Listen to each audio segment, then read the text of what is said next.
Bueno, continuando con un libro de Grandes Biografías Ilustradas de Albert Einstein, de David de Fruto Sánchez y Carmen Albaladejo Vivero. Estamos en el capítulo número 5 y estamos lo que es en el papel del éter. Dice, con la naturaleza ondulatoria de la luz, recuperó protagonismo el papel del éter. Comentamos ya que se trataba de un ente que explicaba los fenómenos ondulatorios de manera satisfactoria, puesto que les daba un sustrato material para existir, igual que el agua transporta olas o el aire sonido con sus vibraciones. Pero no solo eso. El éter se justificaba porque podía servir de medio para hacer efectivas las fuerzas de atracción entre los cuerpos. Sería como un medio elástico, una especie de materia invisible que permanece de forma difusa entre los planetas, cuyas oscilaciones serían las ondas de luz y las tensiones, las fuerzas mencionadas.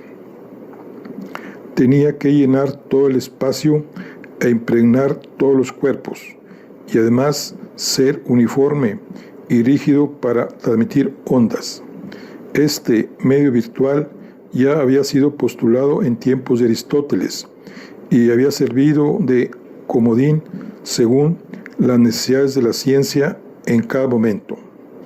No dejó de ser una hipótesis ad hoc que aparecía o desaparecía de la escena científica para apoyar las teorías que, de otra forma, no se podrían sostener. Ahora bien, todavía nadie había podido demostrar su existencia. Posteriormente, las partículas de calor siguieron los mismos pasos que la luz, al comprobarse que la radiación calórica se comportaba del mismo modo. La conclusión entonces era clara. Ambos eran componentes ondulatorios, o en palabras de aquel momento, vibraciones del éter. Ni siquiera la explicación del calor como una variación de la energía cinética de las partículas de materia ponderable resultó suficiente para desechar la hipótesis del éter. Algunos proponían que los átomos de la materia podrían incluso ser vibraciones características del éter. Se trataba de un concepto muy arraigado en la sociedad científica del siglo XIX, hasta el punto de que, a falta de 20 años para terminar la centuria, la electricidad y el magnetismo seguían estudiándose como movimientos del éter. Tenemos razones para pensar del fenómeno de la luz y del calor que hay en un medio etéreo que llena el espacio y que impregna a los cuerpos, capaz de ponerse en movimiento y de transmitir ese movimiento de una parte a otra, y de comunicar ese movimiento a la materia bruta, calentándola o afectándola de otras formas. Así opinaba Maxwell en 1865. De este modo, a finales de siglo, la física conocida era la física del éter. En cualquier caso, a muchos científicos no les resultaba del todo satisfactorio depositar tanta confianza en una entidad desconocida, que no había sido posible medir, pesar, ver, ni de algún modo aislar, ya que, según Newton, se trataba de un espíritu sutilísimo. Los físicos de la época trataron de encontrar evidencias, no mediante la búsqueda de su composición, sino a través del análisis de sus propiedades. Se planteó la cuestión acerca de si la Tierra estaba en reposo o en movimiento respecto al éter. La primera hipótesis fue que el éter se desplazaba junto a la Tierra, alrededor del Sol, y que, por tanto, ésta se encontraba en reposo respecto al medio que la envolvía. A principios de siglo fue desechada al tener en cuenta el fenómeno de la aberración estelar. Fue esta una línea especialmente interesante en el rastreo de la confirmación experimental del éter. Se inició con las observaciones de un astrónomo inglés llamado James Bradley en 1725. La aberración de la luz permitía suponer que el éter era un ente inmóvil, un medio completamente estacionario que la Tierra atravesaba en su desplazamiento, igual que una persona andando bajo una lluvia que cae en vertical. Necesita mover el paraguas para cubrirse de las gotas de agua y debe inclinar más el paraguas cuando más deprisa camine. Los receptores de la Tierra deben corregir un poco su orientación para captar los haces luminosos que llegan de las estrellas. Así, para ver una estrella no hay que apuntar directamente hacia ella, sino con un poco de desviación. La inclinación angular de los telescopios es muy pequeña, porque la velocidad del desplazamiento de la Tierra es mínima respecto a la de la luz, una 10.000ª. Pero imaginemos que el éter se moviera junto a la Tierra, entonces arrastraría en su movimiento a la luz y compensaría esa aberración como el viento desplaza a la lluvia. Pero la búsqueda experimental fue infructuosa. La aberración se observa y es debido únicamente al movimiento de la Tierra. La Tierra no arrastra consigo al éter. De ese modo, hubo que tratar de demostrar la segunda hipótesis. El éter permanece quieto y la Tierra se mueve a su través. En ese caso, el éter proporcionaría el marco de reposo absoluto para las leyes newtonianas, pero ¿era posible someter esta idea a una rigurosa prueba experimental? El experimento de Michelson y Morley. Michelson, un científico naval estadounidense que fue el primer americano en ganar el premio Nobel en una de las ciencias, y Morley, su colaborador, llevaron a cabo en 1887 en Cleveland el famoso experimento que lleva su nombre. En él, la hipótesis inicial es muy sencilla. Si la Tierra se desplaza en una dirección a través del éter inmóvil que lo llena todo, parece lógico pensar que para los observadores de la Tierra soplaría una especie de viento de éter en dirección opuesta. Del mismo modo que los vehículos dejan una estela en el aire a su paso, la Tierra, en su movimiento alrededor del Sol y a través del éter, debería producir una agitación de efectos mensurables.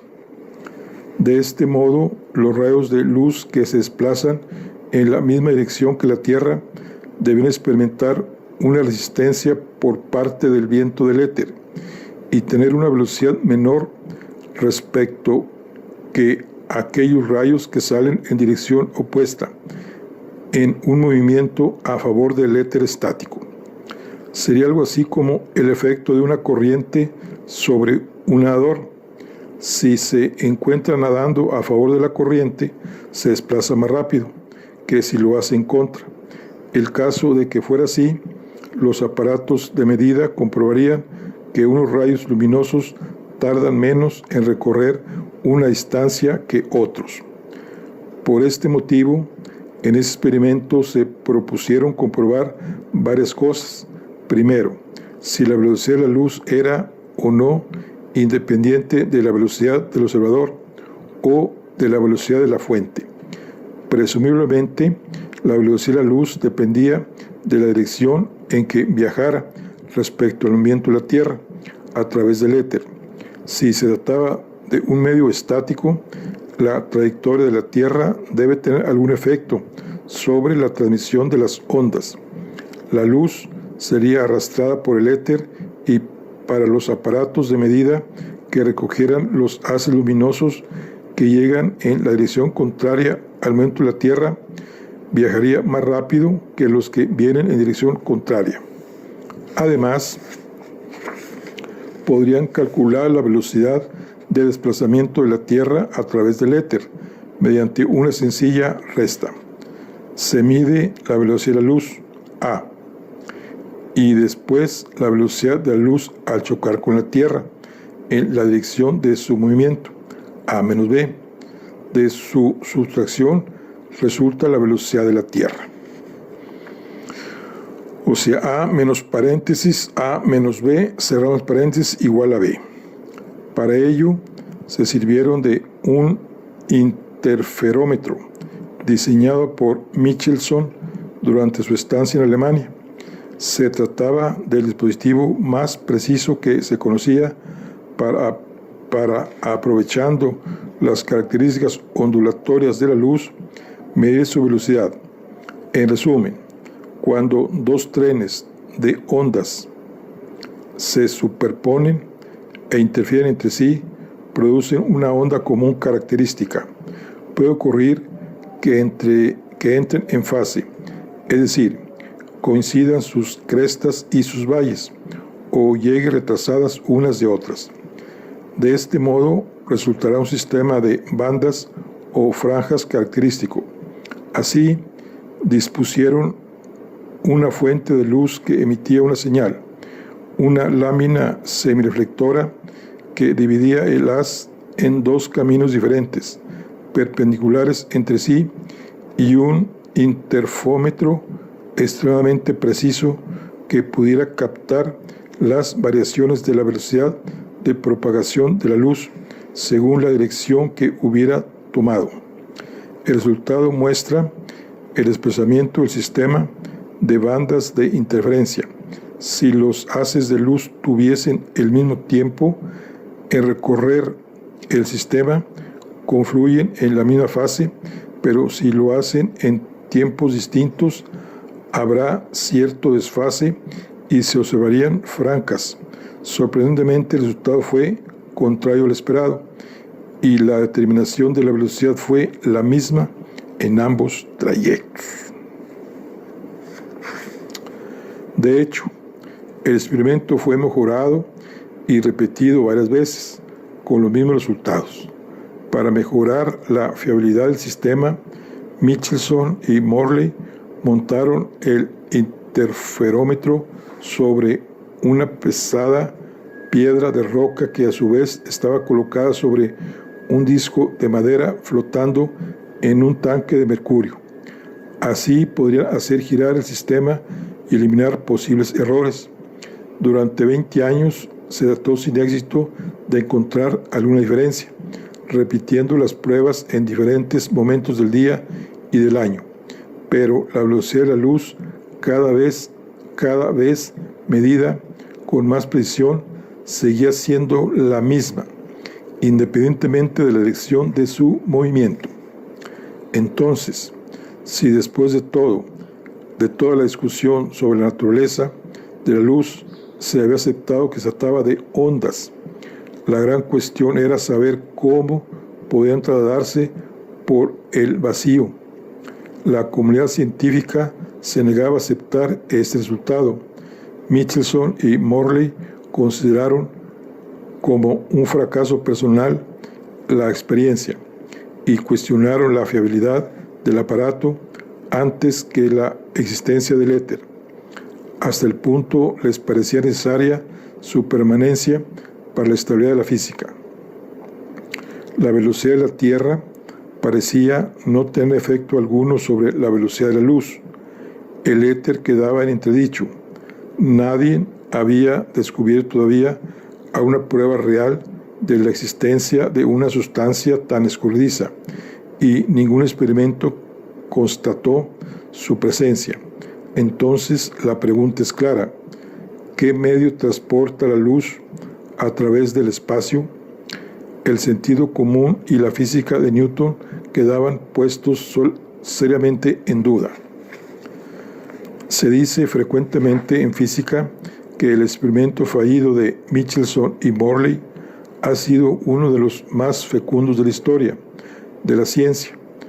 Es una prueba de cómo la inexistencia de un fenómeno es tan valiosa o incluso más que su existencia.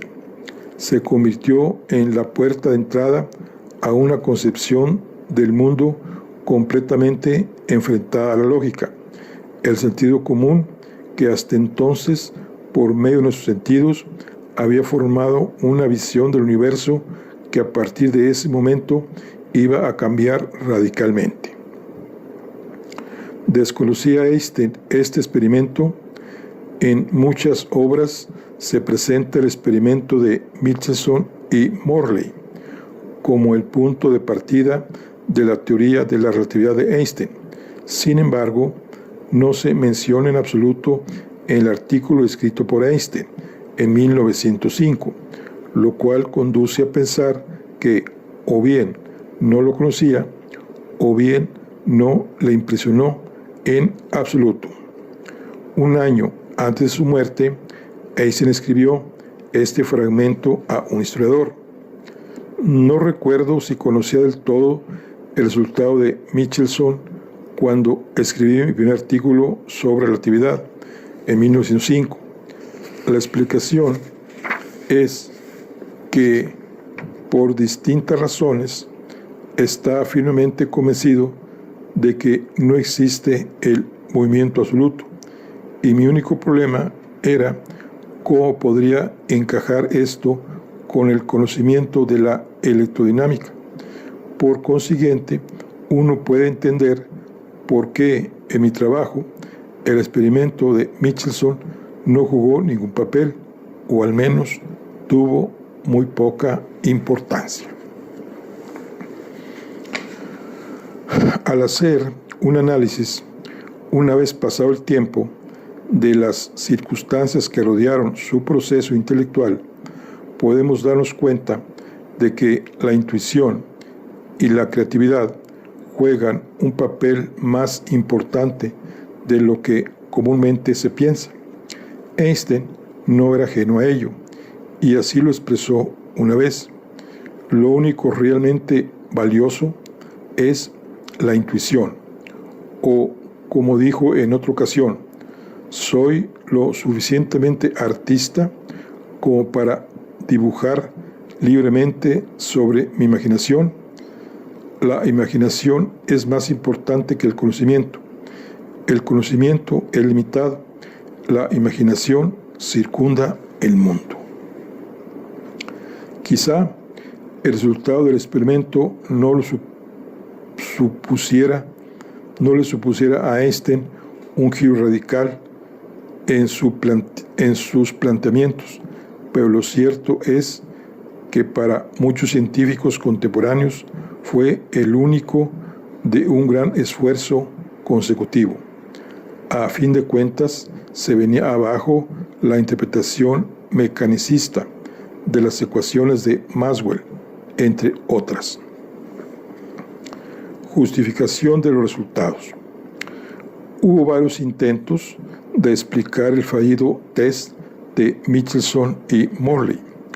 Uno de ellos fue el lanzado por el irlandés George Francis Fitzgerald, que trató de establecer que los cuerpos se contraen en la dirección del movimiento, tanto más cuando mayor es su velocidad. Este sería el motivo por el cual los aparatos no detectaban anomalía alguna en el experimento, ya que también se contraían a causa del movimiento de la Tierra. De hecho, esto es así. Todos los cuerpos del universo se contraen en su movimiento por el espacio, incluida la Tierra, que se acorta 6 centímetros. No nos damos cuenta de este fenómeno, porque para que sea visible, los objetos deben moverse a velocidades cercanas a las de la luz. Los cuerpos con los que convivimos cada día lo hacen a velocidades mucho menores. Ni siquiera se acercan a ella los aviones más rápidos, por lo que los acortamientos que sufren son imperceptibles. Según las ecuaciones de Fitzgerald, para que un cuerpo se reduzca a la mitad de su longitud en reposo, debe alcanzar una velocidad de 262.000 kilómetros por segundo. Las consecuencias de llevar al extremo estas ideas son sorprendentes. Los objetos irían disminuyendo a medida que aumentan su velocidad hasta hacerse igual a cero. De esa manera, dado que no hay cuerpos con longitud ni masa menor de cero, la velocidad máxima que pueden alcanzar está limitada a la de la luz y nada puede moverse más rápido que ella. No solo eso, sino que aunque tuviéramos cerca cuerpos que estuvieran experimentando estos efectos, tampoco tendríamos con qué medirlos, puesto que los aparatos que utilizaríamos también se encogerían en la misma proporción. En todo caso, parece claro que los objetos no pueden alcanzar la velocidad de la luz sin transformarse en energía pura, en alguna forma de radiación. Por eso, únicamente las diferentes formas de radiación electromagnética son capaces de moverse a la velocidad de la luz. Partiendo de esta teoría, un físico holandés llamado Hendrik Antoon Lorentz llegó en 1895 a una explicación similar, pero basada en supuestos teóricos bastante diferentes. La teoría de Einstein recogió estas suposiciones y actualmente se denominan la contracción Lorentz-Fitzgerald. Añadió lo anterior que, en caso de que los objetos se contraigan con la velocidad y disminuya su volumen, entonces su masa debe aumentar. Por tanto, la velocidad acorta a los objetos y los hace más pesados de forma proporcional. Así que si a la velocidad antes mencionada, 262.000 km por segundo, la longitud es la mitad, entonces la masa debe ser el doble.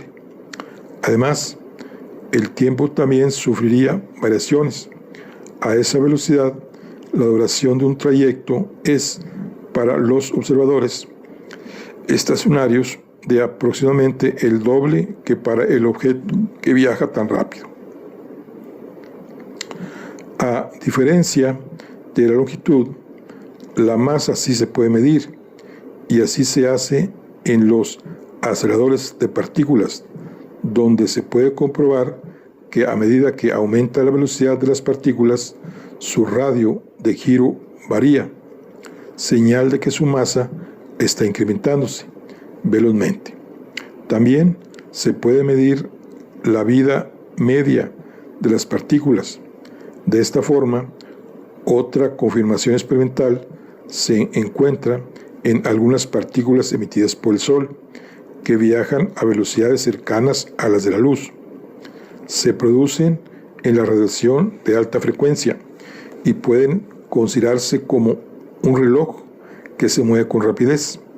Cuando se crean artificialmente en los aceleradores, muestra una vida más corta que cuando se detectan procedentes del Sol, situación en la que disfrutan de una vida más larga.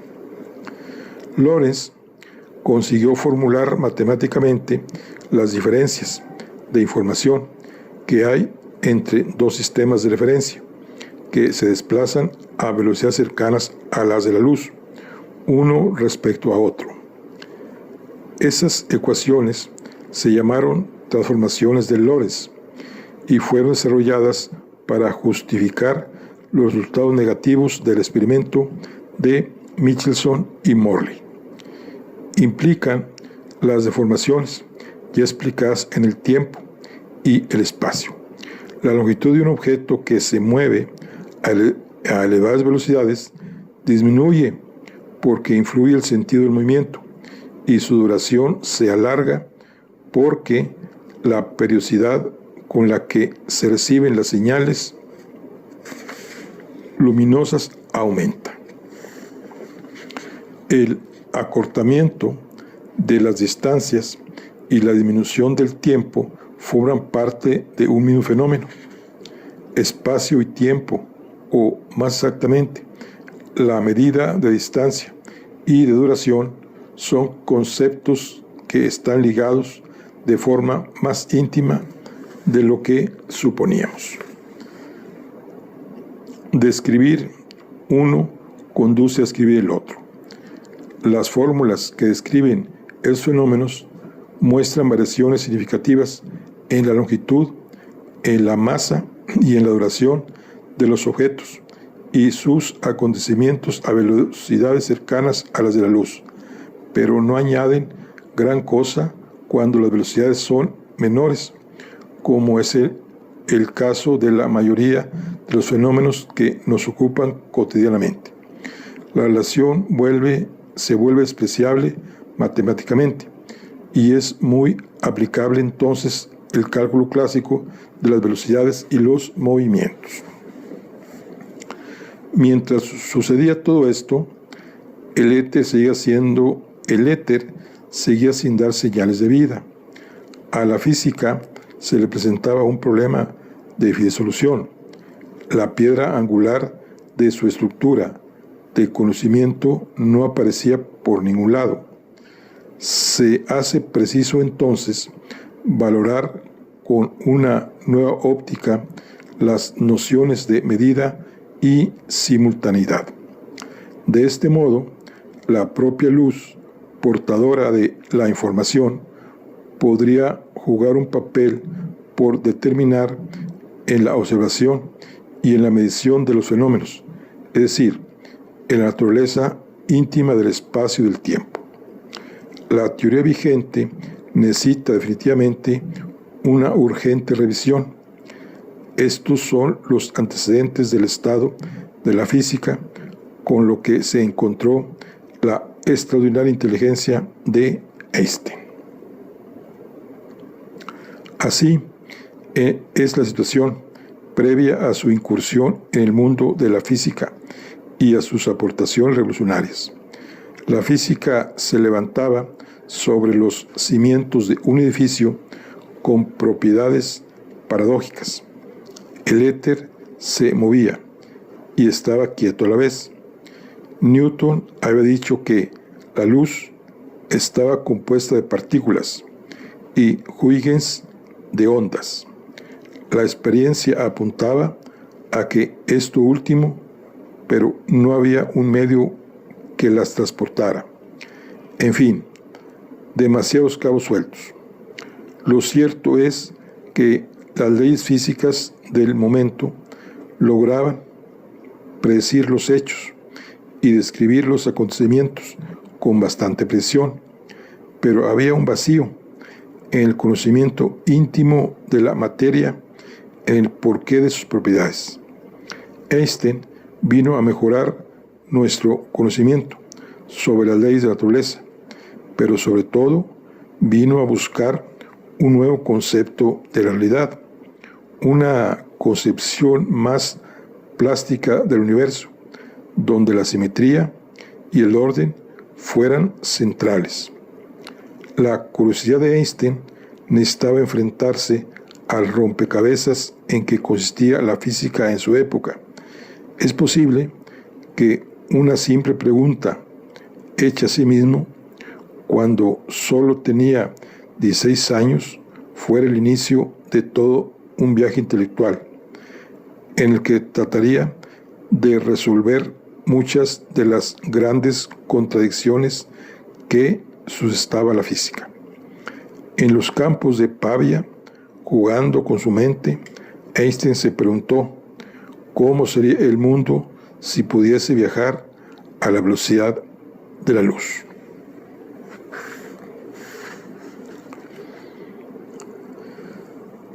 De la mecánica a la matemática. Las ideas precursoras de la teoría de la relatividad se gestaron poco antes de la irrupción de Einstein en el concierto científico. Henri Poincaré en Francia y Ernesto Mach en Austria tenían los elementos necesarios para haber elaborado algo antes, una síntesis magistral, pero tal gesta estaba reservada a Alberto Einstein, más de 2 siglos después de los descubrimientos de Newton. Mach fue una de las grandes influencias en la evolución del pensamiento de Einstein. Su filosofía dominó el final del siglo XIX y el comienzo del siglo XX. Está basada en las enseñanzas del Círculo de Viena, que preconizaba el positivismo lógico, una corriente de pensamiento que pretendía suprimir las premisas metafísicas en la ciencia y fundamentar el conocimiento en observaciones basadas en la experiencia. La ciencia debía estar guiada por unos preceptos objetivos. Dentro de su pensamiento es de suma importancia una obra de 1883 acerca de la historia de la mecánica. En ella, Mach analiza los postulados en los que se fundamenta la ciencia mecánica y concluye que los principales axiomas de esta disciplina son supuestos indemostrables de naturaleza metafísica. El primero de ellos, defendido por Newton, señala que el espacio y el tiempo son conceptos absolutos. Según Mach, el investigador no tiene forma alguna de comprobar la existencia de un tiempo o un espacio semejantes. Se trata de entidades que únicamente se pueden detectar gracias a la acción de instrumentos de medida que emiten señales en ese espacio y ese tiempo. Estamos ante una limitación fenomenológica, ya apuntada por Humes y Leibniz, pero relegada de los pensamientos dominantes por los gigantes, Newton y Kant. Por otra parte, fueron muy importantes para el desarrollo de las reflexiones de Einstein las observaciones de Mach acerca del espacio y del tiempo. Para Mach, la noción de movimiento está muy ligada a los anteriores, ya que no se trata de otra cosa que de desplazamiento en el espacio y en el tiempo. La velocidad es una relación entre la distancia, el espacio por tanto, y el tiempo. En caso de no existir espacio ni tiempo absolutos, tampoco existiría el movimiento absoluto. Esta afirmación es un adelanto del pensamiento de Einstein, ya que indica que las ideas de reposo y movimiento son conceptos relativos, tanto para el objeto estudiado como para el observador. Ya estaban siendo cuestionados de este modo las ideas clásicas sobre un tiempo y un espacio absolutos. Parecían no ser más que un conjunto de conceptos sin correlato práctico.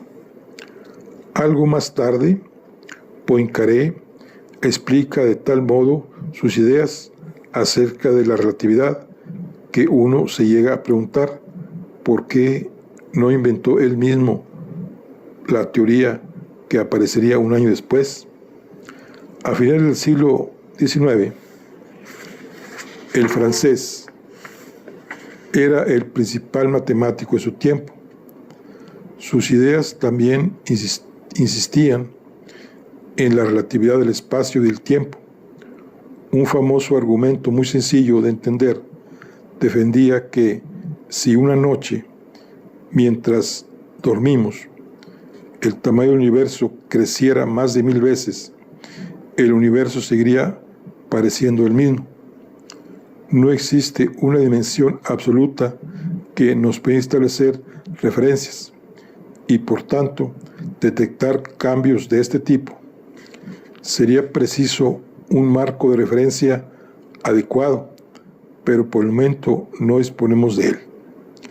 En su conferencia de 1904, Los principios de la física matemática, encontramos aseveraciones muy claras sobre la relatividad y lo que resulta más preciso todavía, de hecho, es algo casi visionario sobre lo que iba a acontecer. La idea de que si las transformaciones de Lorentz dejan de tener sentido a velocidades superiores a las de la luz, tal vez habría que diseñar una nueva mecánica que sustituya a la de Newton. Quizá deberíamos construir una mecánica completamente nueva en la que la velocidad de la luz sería un límite infranqueable. Apenas 2 líneas después acaba la conferencia y con ella una revolución no materializada, pero ya estaban las puertas abiertas, solo había que entrar de alguna forma. Tal vez no supo o no quiso dar semejante vuelco al pensamiento científico, pero Albert Einstein sí lo hizo. Con estos antecedentes y con la firme convicción de que la física, sobre todo la mecánica clásica, se sostenía en postulados indemostrables, metafísicos, casi cuestiones de fe en lugar de hechos observados, Einstein se dispuso a trazar un nuevo camino, un sistema científico que estuviera basado en un presupuesto experimentalmente demostrable, la invariabilidad de la velocidad de la luz. La teoría especial de la relatividad ha sido una de las grandes gestas científicas de la historia de la humanidad, pero en todo caso no quisiéramos distorsionar la realidad, dando la impresión de que él, sin ayuda de nadie, ni apoyo de ningún tipo, reconoció y resolvió los problemas fundamentales de la física de su tiempo. Es este, quizá un error, en el que resulta fácil caer cuando se describe el desarrollo de la física en términos de la vida y la obra de un científico de semejante envergadura. Pero para evitarlo, hemos querido incluir en este relato los trabajos que tuvieron lugar previamente, en paralelo a los suyos. Después de ver cuál era el estado de la ciencia en los momentos previos a la síntesis magistral de Einstein, cabe preguntar si efectivamente fue precisamente esto una oportuna síntesis de alguien que supo encajar todas las piezas, o si estamos ante una verdadera labor de creación intelectual. Es cierto que muchas de las fórmulas y algunas de las ideas novedosas que Einstein presentaba en su teoría guardan cierta relación con el trabajo previo de otros científicos, especialmente Lorentz, Poincaré y Mach. Si Einstein conocía su labor, ¿por qué no hay ni una referencia a ellos en su artículo?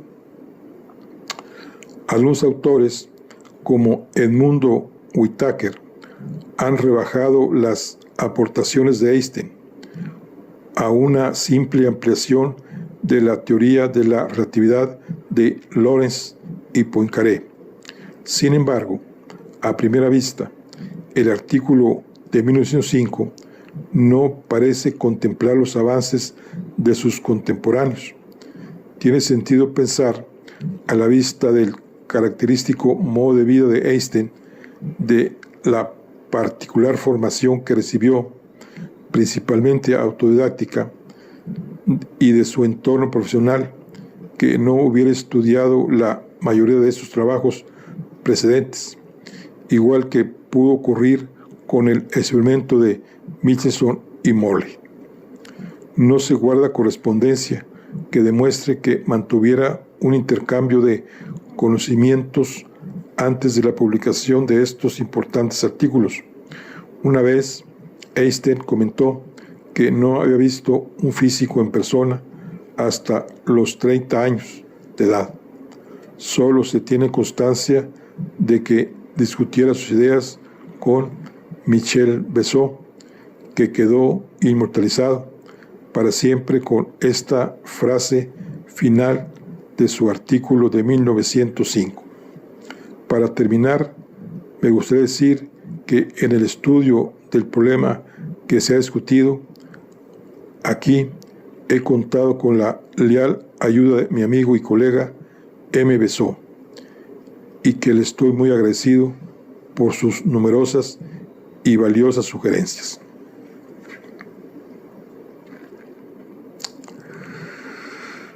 La electrodinámica de los cuerpos en movimiento. Dice, en este artículo se define los fundamentos de la teoría de la relatividad, una serie de ideas aparentemente desconcertantes.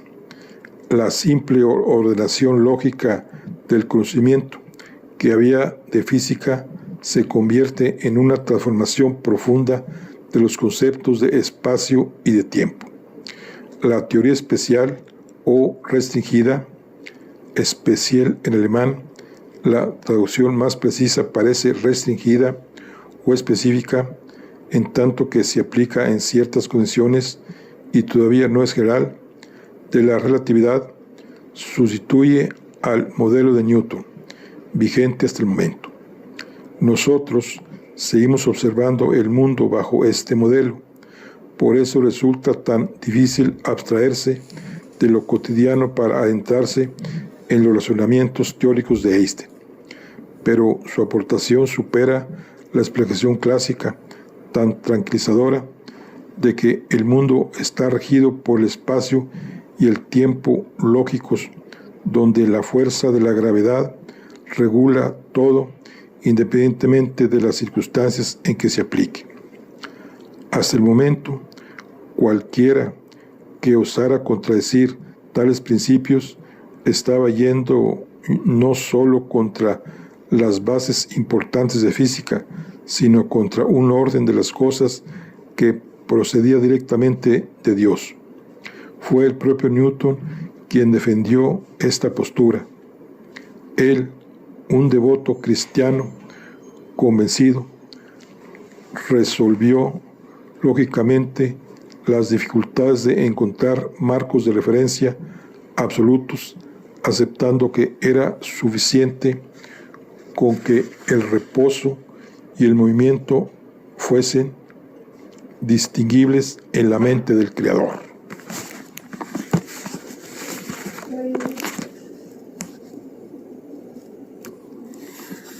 Bueno, aquí concluimos la charla del día de hoy. Nos vemos en la siguiente. Hasta luego.